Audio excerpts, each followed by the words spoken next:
book out of, it's a verse out of Hebrews, and it goes, Hebrews 11:11 says, "It was by faith that even Sarah was able to have a child, though she was barren and was too old.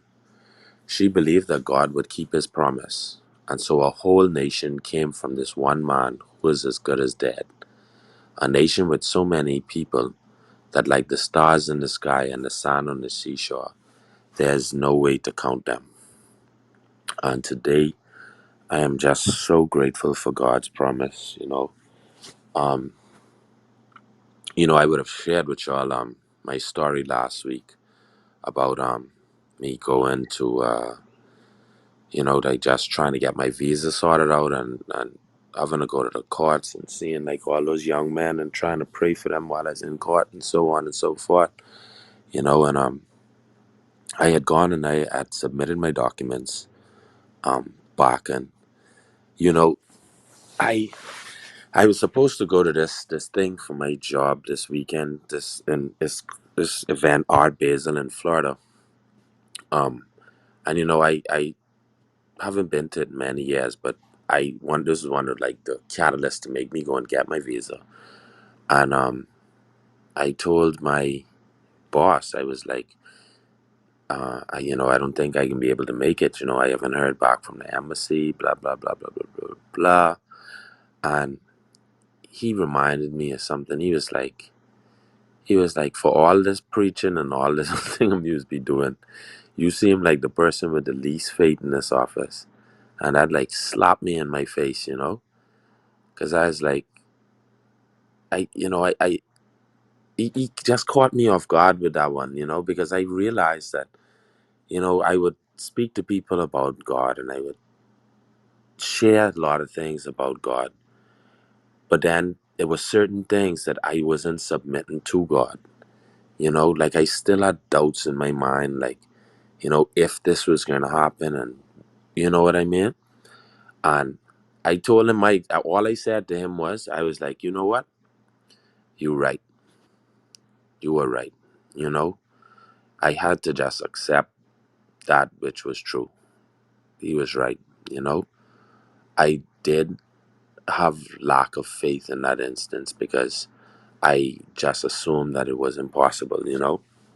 And lo and behold, to the glory of God, yesterday, I was just in my office, getting ready actually to pack up and leave because my son wasn't feeling too well. And I got a phone call. It was the embassy, and they was like, "Hey, we need you to come in first thing tomorrow morning. We got your visa sorted out. You straight." And I was like, "Well, mother sec."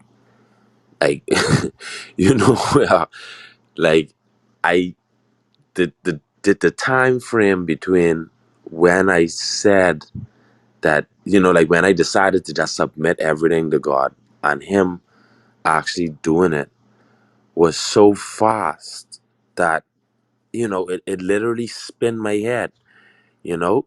Like this could, and then I thought to myself, I was like, this, this could have been probably done days ago, you know? So I just wanted to share that, that praise report because, God is just truly an amazing God, and when you submit to Him, and when like, because I I doubt it. I ain't gonna sit there and be a hypocrite and lie or nothing about that. I doubted. I was like, I probably won't get this. When I looked at my police record and my criminal record and stuff, I was like, ain't no way I can get this.